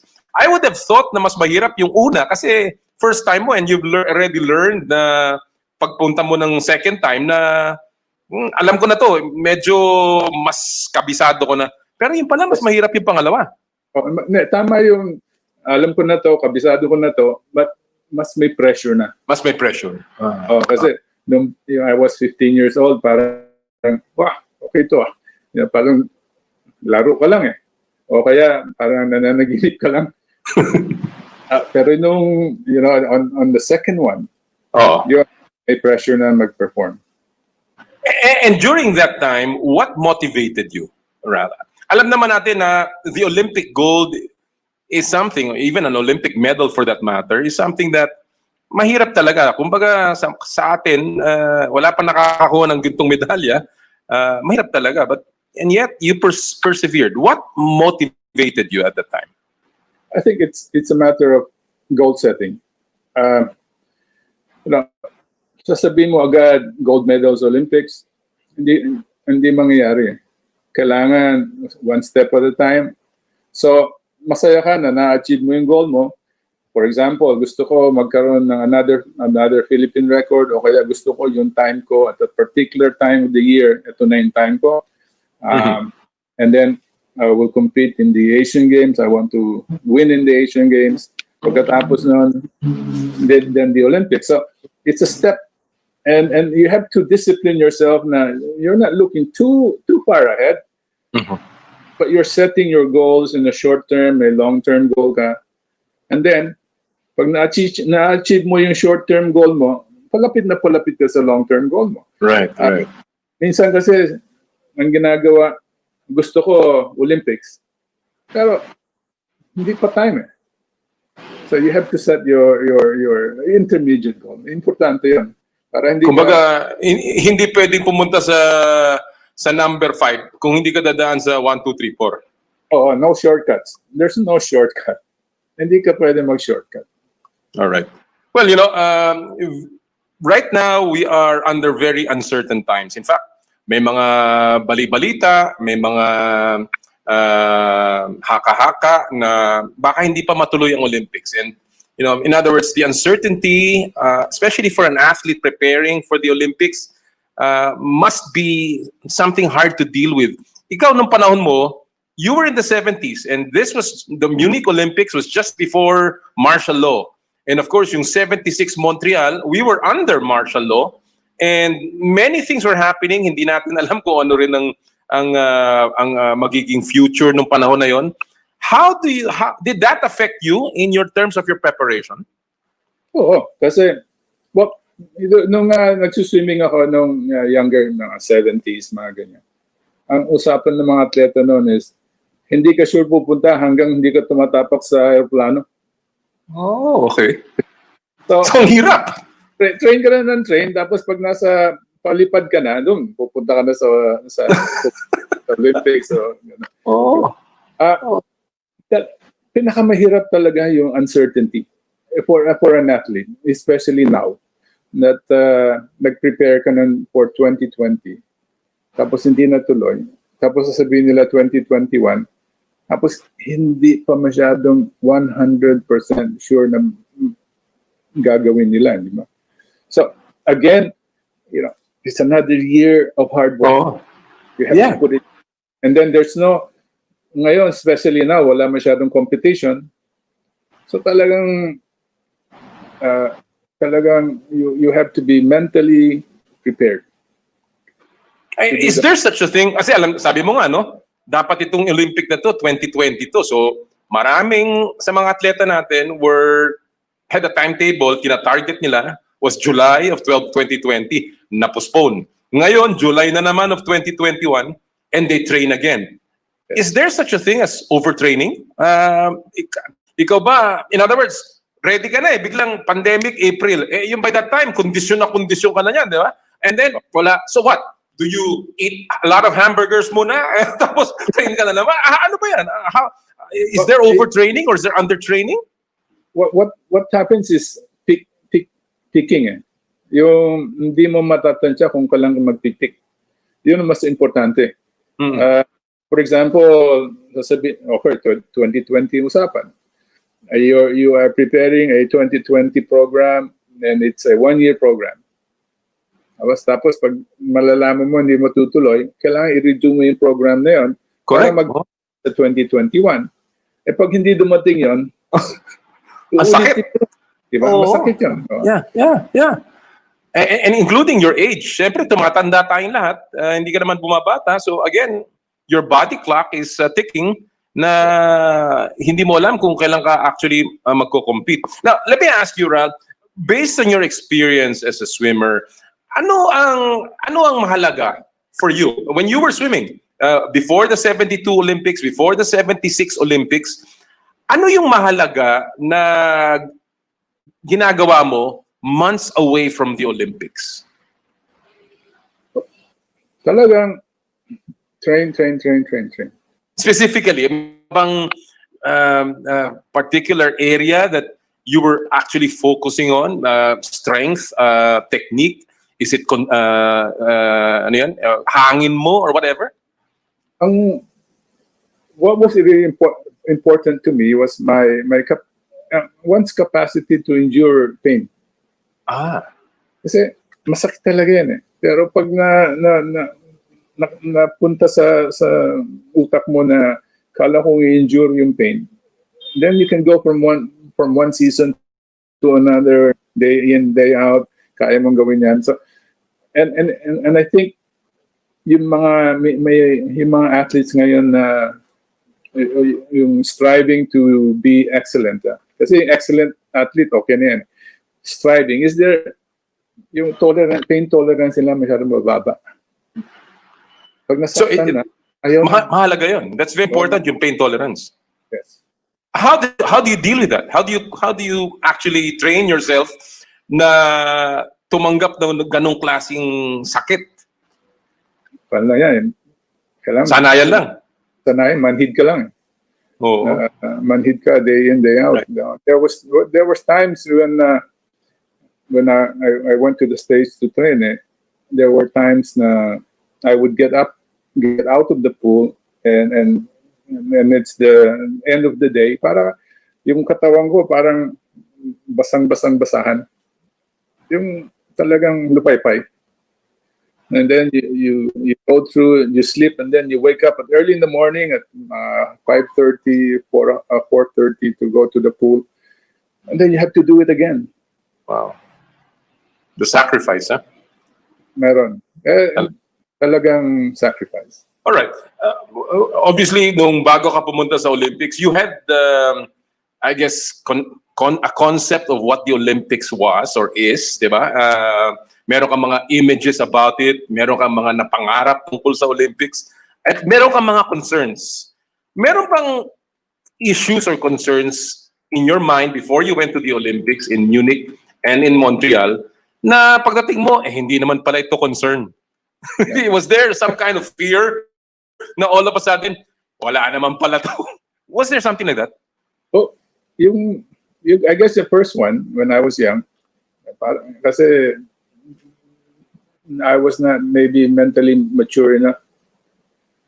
But on the second one, then alam mo na. Diba? Alam mo na what to expect. Alam mo na itong mangyayari, itong magiging mga kalaban mo, itong ganto kalakas ang magiging kalaban mo. Yung pool water temperature, alam mo na kung anong na malamig. So you know what to expect. Well, I want to talk a little bit just about your Munich experience kasi alam naman na natin na nangyari sa Munich, nagkaroon ng shooting dyan sa Munich, and you were competing in the Olympics that time. Can you tell us a little bit about that and maybe some stories, what happened to you after the incident, and was there any concern on your part hindi na matutuloy ang Olympics? I think the organizing committee at that time did a very good job of isolating a lot of the athletes from what was really happening. But mararamdaman mo na from a very lax environment, parang nagkaroon ng dami ng gwardiya, dami ng security. And if you don't know na nagkaroon ng event, yung terrorist event, masasyak ka eh. Yeah. Kasi biglang, ito na, yung mga military na, naka-uzi na. Oh. Dati, simple security lang. So, everything changes, no? But the organizing committee at that time, I thought, they did very well of making sure that the events and the other athletes were not affected by what was happening in a certain area of the games. Well, those experiences obviously make us all grow, make us all better people. Of course, na-enrich ang ating karanasan. And when you talk about, enriching yourself, years later, is there something that you would have changed in the way you prepared for the Olympics? Kung, babalikan mo yun, meron ka pang naiisip na maybe I should have done this? Maybe I should have worked harder. What you said, para kang basahang pigang-piga na, Ralph. So wala ka nang mailalabas pa. So, pero, kulang pa. Diba? Hindi pa tayo nandun. Kulang pa tayo.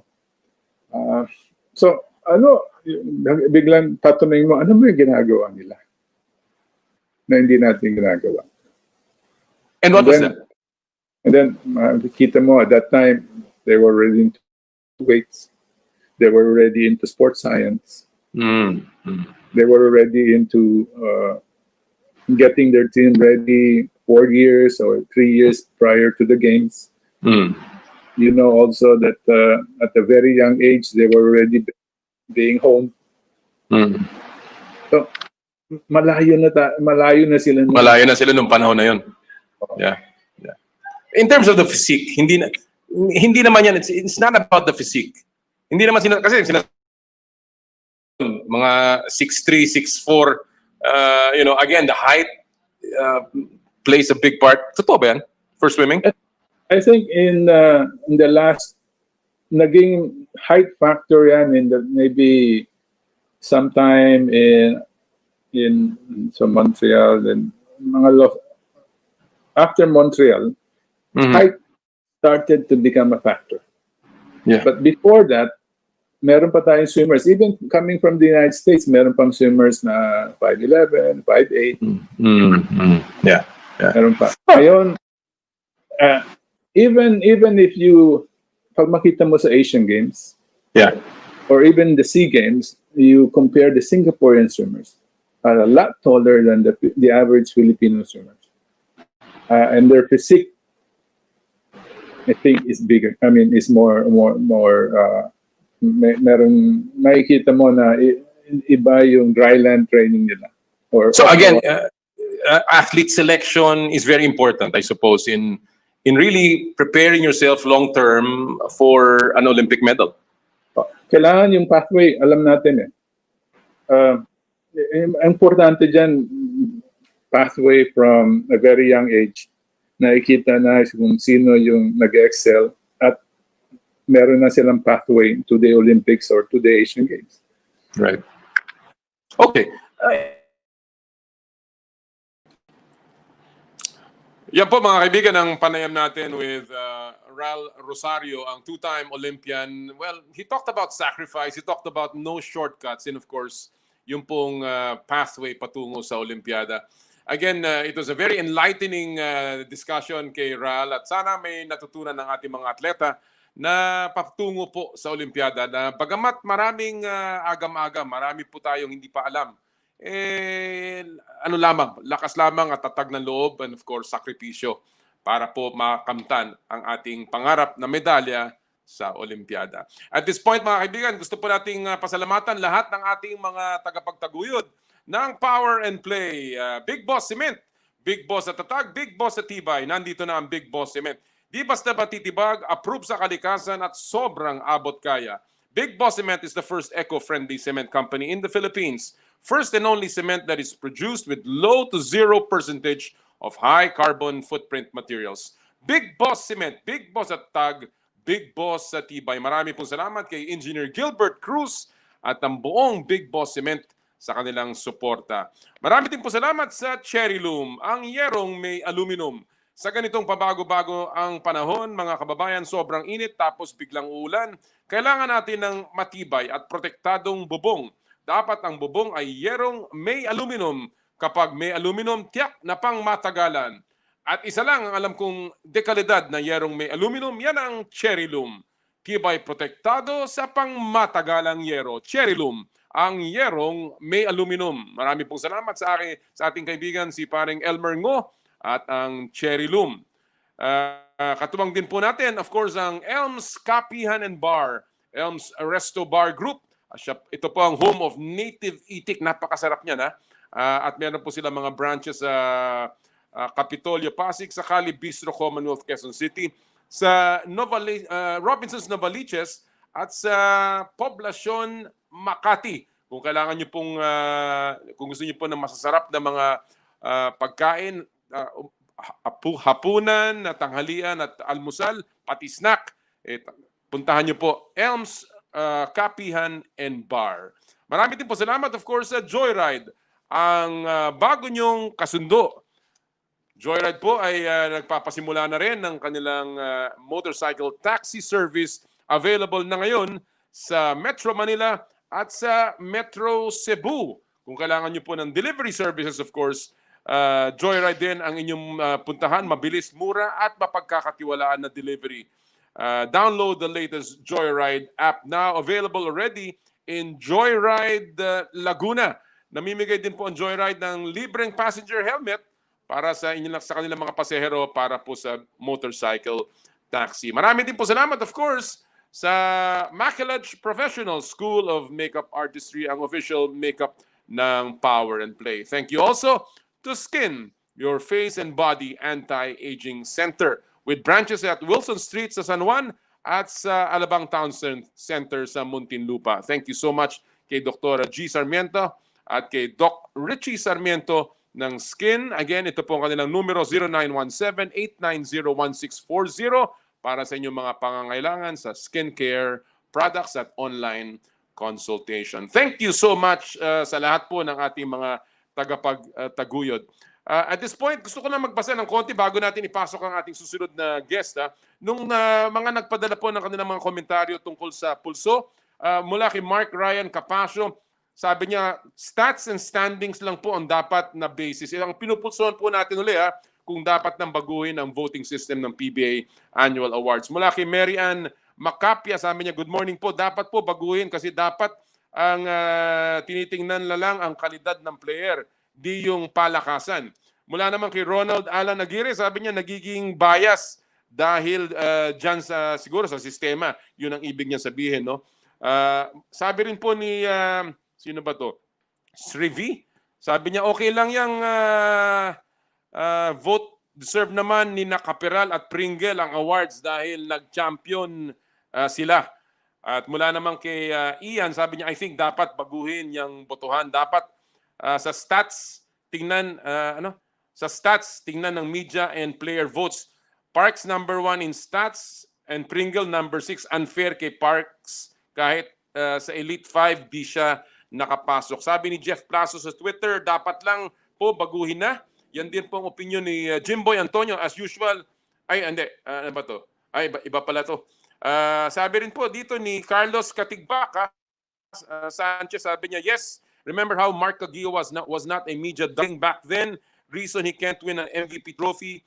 Even he had MVP stats every conference. Stats should be 60% with added weight if your team ended in top 4. Marami pong komentaryo tungkol dito sa isyong ito. Talaga namang mainit na mainit ang mga talakayan pagdating sa PBA.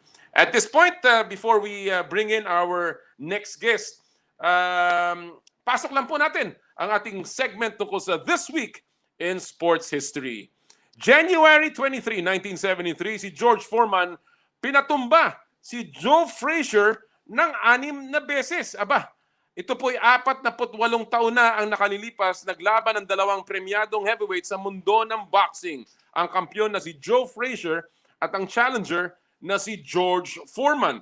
Pero ang laban na yan hanggang 2 round lamang umabot at tumagal lamang ng 4.5 minuto.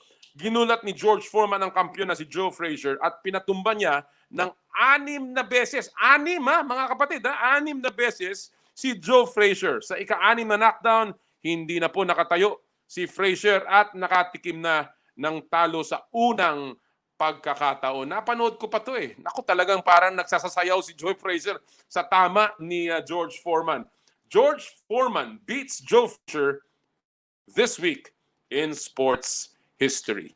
All right, at this point, mga kaibigan, we're very, very fortunate to have with us a man who has been doing the rounds, I think, really trying to promote this brand new league, a league that will hopefully even provide a bigger platform for Asian basketball players. And we're very happy to have with us on the show today the Chief Executive Officer of the East Asia Super League, Mr. Matt Bayer. Thank you very much, Noli. It's a pleasure to be here this morning on Power and Play, and just want to say hi to all of the very passionate Filipino basketball fans watching. Good morning, Matt. Well, you know, this is the first time I'm meeting you. First time I'm seeing you, and you know, I was expecting somebody who is growing gray hair like me, and you know, in his twilight of his career, trying to put up a super league. But here you are. You're a young man, you know, with all that vision it's just so refreshing to see somebody like you, bringing together perhaps a dream that many Asians would like to have. But before we go into that, let me ask you, what is the vision behind EASL? So the vision behind EASL is to really become a premier Asian basketball league, which elevates the level of basketball in Asia and delivers a premium entertainment experience to fans. What we are doing is taking the best teams from the top leagues in Asia and putting them together in one platform. So that includes Philippines, of course, Greater China, Japan, and Korea, and putting it all together for basically the fans to have the best Asian basketball experience possible. What makes the EASL different from other leagues that were already placed before, come and go, and of course the latest one, the ABL, the ASEAN Basketball League? It's obviously now in hiatus because of what has happened in our world. But what makes the EASL different from all of these leagues? Sure. So, I mean, ABL, and it's to its credit, it's done amazing things. It's very focused on Southeast Asia, and we're focused on I guess what would be the FIBA East Asia subzone plus Philippines, and really bringing together these top leagues. I mean, what we look at is that the FIBA national team rankings, if you look at the geographies that we cover, that everyone has great parity. And this isn't day one of this concept. East Asia Super League has been operating on invitational tournaments in Macau since 2017. We had our Super 8 in 2017, the Terrific 12 in 2018, the Terrific 12 in 2019. And it started with our first tournament, 21 million viewers. And by our last tournament, we had 117 million viewers. And we, starting from 2018, had participation from PBA teams. And then this last tournament, we featured Blackwater, TNT, and San Miguel. And it was great with San Miguel going to the semifinals. So I guess what we're doing is what's different than the ABL or other similar properties in the past too is that we have a system where the qualification goes through the respective leagues that are already existing. And that's part of our 10-year agreement with FIBA is that what we do is we want to elevate the level of the leagues. So if the teams have higher investment in the teams and it's a more competitive landscape in the domestic system, that just gives us a larger fan base to draw from and a larger talent pool from the teams that will qualify for East Asia Super League. All right, so that means that the EASL will respect the rules, I suppose, of the domestic leagues in terms of the formation of their teams, and will give them autonomy in choosing which teams they will be sending to the EASL. Is that the concept there, Matt? Absolutely. So we have a schedule which is set, and we're working on the fine points for that schedule with the individual leagues, including in a discussion with the PBA right now in preparation for PBA vote for the PBA to join EASL this coming Thursday. And we want to work together with the leagues on the schedule to make sure that it's the best possible arrangement for the leagues. On the rosters, we encourage the teams to say, play your younger players, be flexible on who is in the EASL roster if there's issues of overplay in the domestic leagues by perhaps the older players. Also, since we have 2 imports on each of the rosters for the teams, we encourage, if for example the PBA team is only having 1 import, that imports can be borrowed from other teams to have the 2 imports, and so the making of the rosters can be a collaborative effort among the PBA teams. And in terms of choosing the actual teams too, we would like champions and runners up ideally, but at the same time we want willing participants. So if the best teams that the PBA decides would be 2 and 4 from the previous conference before our season starts, then that's something we're supportive of too. What we want to do is just every team that comes out there is fielding the most competitive roster, and that's what makes it good. That's what makes the games have parity and what the fans want. Everyone wants to see a game going into overtime or it tight in the fourth quarter. And so you're incentivized to put together a good team. Okay, I was involved with the PBA as commissioner for 2003, and I know the appetite of the teams, and obviously on off the board, it's always equal exposure. And at the end of the day, I think giving the PBA the option to seed a team, even if they're not within those top ranks, might be something that the board will look with favor, because then everyone gets an opportunity to play in the EASL. Just a little bit of me, but just as a question, Matt, here on the PBA, how big do you see the PBA's role being in the success of the EASL? It's absolutely essential. I mean, I think everyone around the region knows the passion of Filipino basketball fans, and also, whether it be that we're having a game in Tokyo or Taipei or wherever, there's going to be a huge section of the crowd that's Filipino fans, and we need the support of the PBA.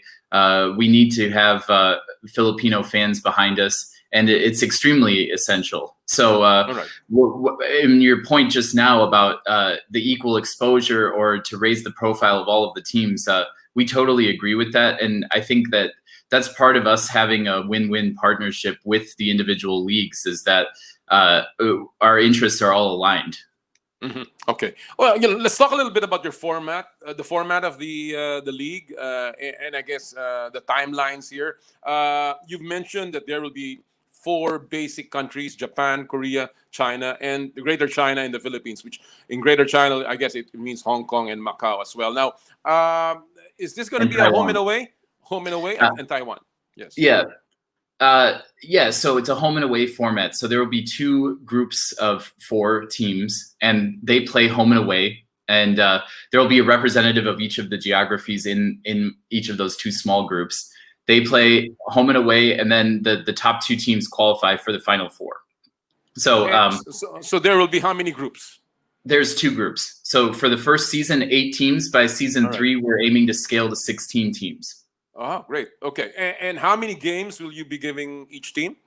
Each team will have 6 games. And if they make it to the final 4, then 8 games. So and how long will the league be? It'll go from October 2021 this year until next February. And the final 4 concludes on February 13th, 2022. Okay. That being said, and the calendar of the PBA, we play 3 conferences a year during normal times, of course. Have you considered the disruption of the calendar of the domestic league? Absolutely. I mean, that's something that is in every league, PBA included, is a huge issue. So that's why we're saying that the load for the teams is 3 home, 3 away games, and it really is about 1 game every 4 weeks once we go into play. And we also are aligning too with the PBA on just the conference schedules to make sure that we're not interrupting finals or different considerations like that.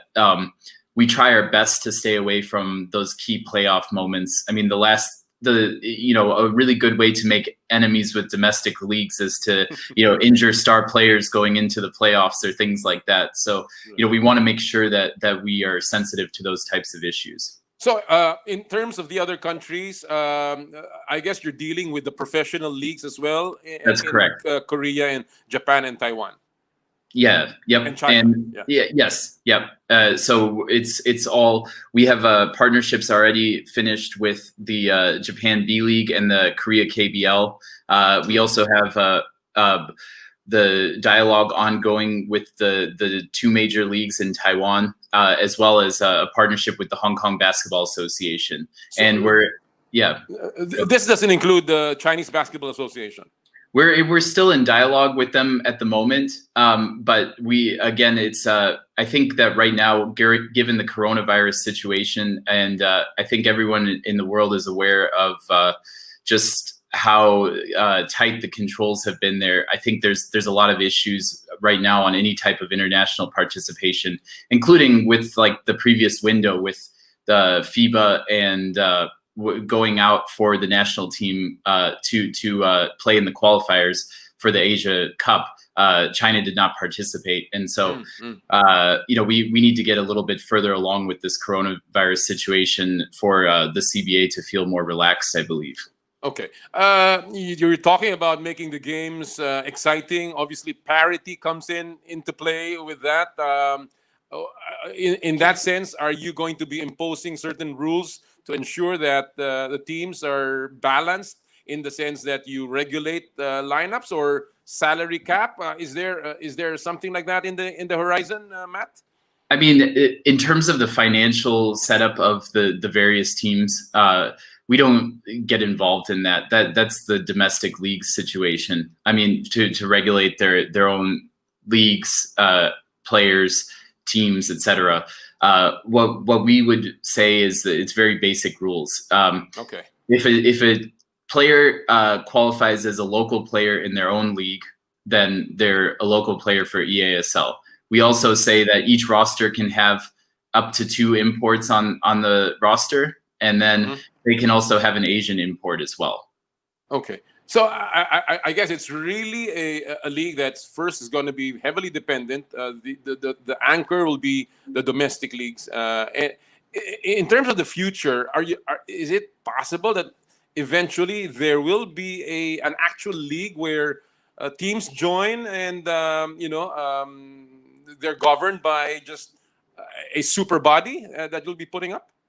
No, I don't think so. I mean, for us, that we as an organization are really interested in growing basketball and elevating it in the region. So for us, being able to partner with the leagues and to be watching the domestic leagues get stronger and more competitive through having a system where the teams qualify to play into East Asia Super League is the ideal system. Okay. We want to increase that base of basketball talent in the region. That's the way that you can have East Asia Super League being a platform where players go more frequently to Europe or to the NBA. And also are really putting Asian basketball on a global stage where it's not just seen in a World Cup or Olympics every 4 years, but it's seen on a frequent basis. I've read about the prize money that EASL is putting up. These are huge amounts. I've read about the one-game bonuses that you're putting up, as much as $20,000 and $1 million to winning teams. First of all, how sustainable is this? And is this something that is being bankrolled by a big sponsor? So we have we're already have gone through multiple rounds of investment, and we have very strong investors. It started with family and friends in the very beginning, 2017, and now we have very strong sports and entertainment industry financial backers. So they believe in the vision. I think that this type of a single entity sports organization right now is very attractive in the sports industry for investment.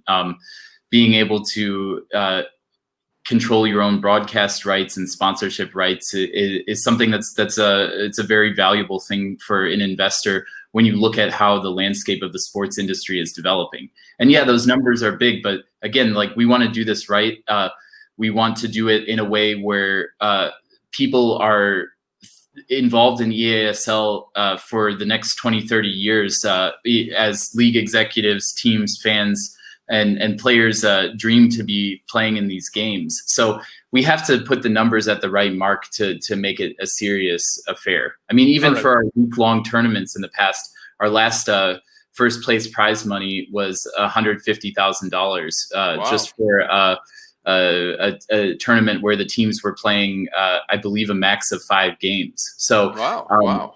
I mean, at the end of the day, you can talk a big game, but when you put the money on the table for this, That's what's really important to make the leagues know we're sincere and the teams take it seriously. Okay. Again, in terms of the viability of a league, and I know this for a fact that you need to have maximum exposure for the teams and the brands that they represent, especially for the PBA, because our teams are composed of commercial brands. No, so in terms of that, how is the TV coverage going to be, and will it be locally shown on a live basis here in the Philippines? Absolutely. So for our last event in 2019, we had 34 broadcast platforms globally, and most of those were in mainland China. But we also broadcast the games on Signal and the different Signal-related networks. And we are looking at exclusive rights agreements with various broadcasters in all of our geographies. And it'll be terrestrial television as well as digital broadcast platforms. We understand that the viewing of games and the viewing of sports content is now skewing so heavily to digital and mobile. So we've got to be on both. We have a very large generation for like the show you're showing currently on the screen with this sort of behind the scenes entertaining look with the Gen Z, the 24 and under audience. And then the broadcast of games is very strong in sort of the 18 to 35 and even a bit older. So we want to have deals that reach both demographics. All right. Well, we live in very difficult times now, unprecedented times with the pandemic, and obviously this was something that did not plan for in the beginning, but now that it's here, realistically, do you see EASL still being able to push through with its plans this year, given the rising cases and the new variants coming out all over the world? I think that if you're looking at the places with high penetration of the vaccine, for example, like Israel or the UAE, which already have a sizable amount of their population vaccinated, you're seeing very sharp declines in the virus spreading. That said, the rise, especially in like Japan leading into the Olympics and whatnot, I'm not saying like we're burying our heads in the sand and ignoring the issue, but we are going forward with confidence and planning that the vaccine will be at a level where we can play games in October.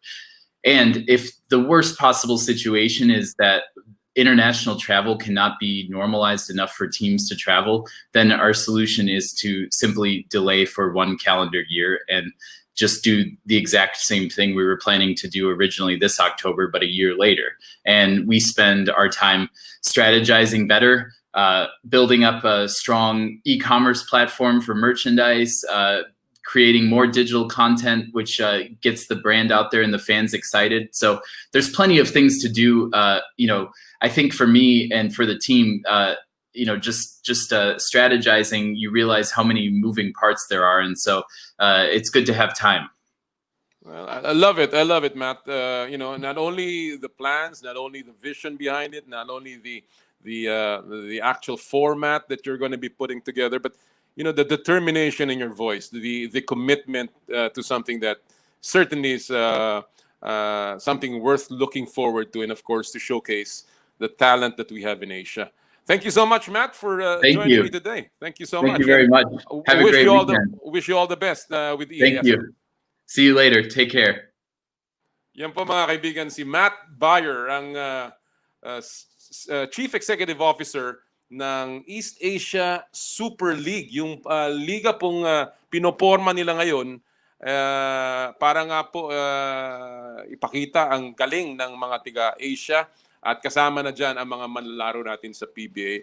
Ako, supportado ko yan. I think it's a good concept. I certainly hope that we can even expand that later on to more teams mula sa PBA. More leagues, more jobs, more teams, more jobs. Yan ang ating pangarap para sa ating mga manlalaro. Bago tayo magtapos, gusto ko lang pong batiin. Kagaya ng sabi ko, ang dami-dami. Ito, ang dami nang nagpapabati. Meron pa naman tayong konting panahon. Gusto ko lang pong batiin si Lola Perez Novak. Good morning everyone. Happy Saturday from Fort Worth, Texas. Naku ang layo nito.